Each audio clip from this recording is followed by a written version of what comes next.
here we have letter D, as in daunting. It's the hardest letter. It's there at the top of the Engrosser script alphabet. And I think it's because if you look at it, it looks like you've executed it in one motion, and it's a hard thing to do, especially this big. This is 24 millimeters in total. In order to do that, you want to have a full range of motion. And also it's kind of hard to balance the curves. It's easy to make it look like the D is tipping over or the back is not quite right. But the way that I would analyze this is, you can also think of it as a part of the oval group, but I want to separate it because it does have the capital stem. But you have a bigger oval here. It's quite round. If I divide it in quarters, and the way that I would do it is I would start here. I want to make that on slant, and I would start to the right of the shade here, and I would do another here and another here, and the last one right around here on your shade.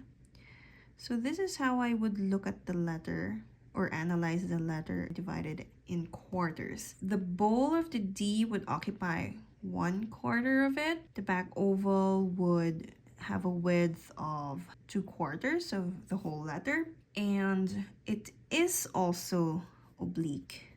It's not quite on slant, although you could make it on slant, but in order to harmonize with the rest of our letters, I would like to keep it oblique as well. And then the gap here between your back oval and your capital stem stroke is also 1/4, but notice that I am including the shade in that whole quarter. And then as for the loop, it's up to you how long you want to make it. This one only spans or is only up to about half of the width of the oval, but it's your choice if you want to lengthen this back loop to align with your back oval. See how that looks if you like it. In any case, what I do want to point out is that with Q and L, the way that I've demonstrated it so far is that you have an infinity stroke here that has sort of like an even length on both sides. How long it is how you know when you're gonna raise your pen up. But for letter D, this portion of your imaginary infinity loop is actually shorter, much shorter than the loop you want to make here. If you make it longer here, your D is gonna look funny. You are gonna have a wider bowl here. The whole letter is gonna look too wide. You want to try and avoid lengthening this bottom portion of the D. You want to go up pretty much right away and then curve up here. You can take a rest when you cross the capital stem, which by the way, we're starting pretty low, similar to how we did our T and F. You could start it at the top, but I think it's gonna be too much hairline over here, so you want to clip it short and start right around here. Anyway, you're curling up and then adding the shade naturally in your back oval before curling in. So again, let me start from the beginning here.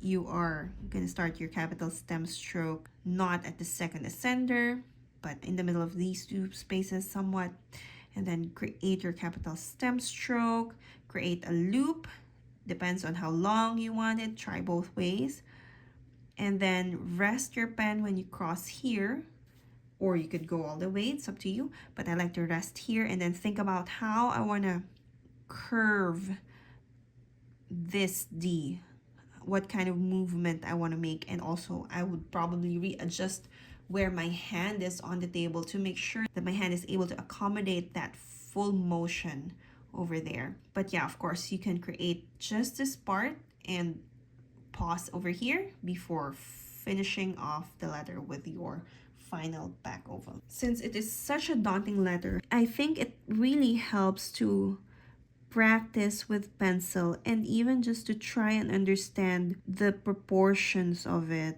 and get your eye trained onto how you want your D to look, how much curve you want to make, how oblique you want to make that oval. Let's make another one that has a longer back loop. Whenever I have trouble with a letter, I deconstruct it by drawing it in pencil first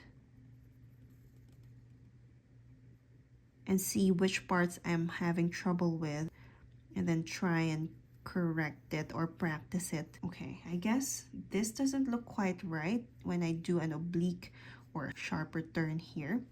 Let me get an eraser because I have too much gap in the middle. Something like that might look better. Okay, let's try now with ink.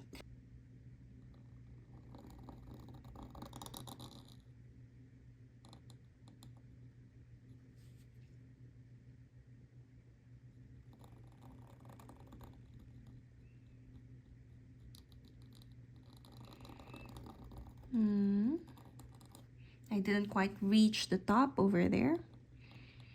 That's okay, we can try again. I feel really nervous filming myself write a letter D. It's such a daunting letter to write for me. D for daunting. That kind of looks a bit boxy, so I want to aim for a more elegant rounded curve, and let's make that loop bigger and longer too if we can. Big loop.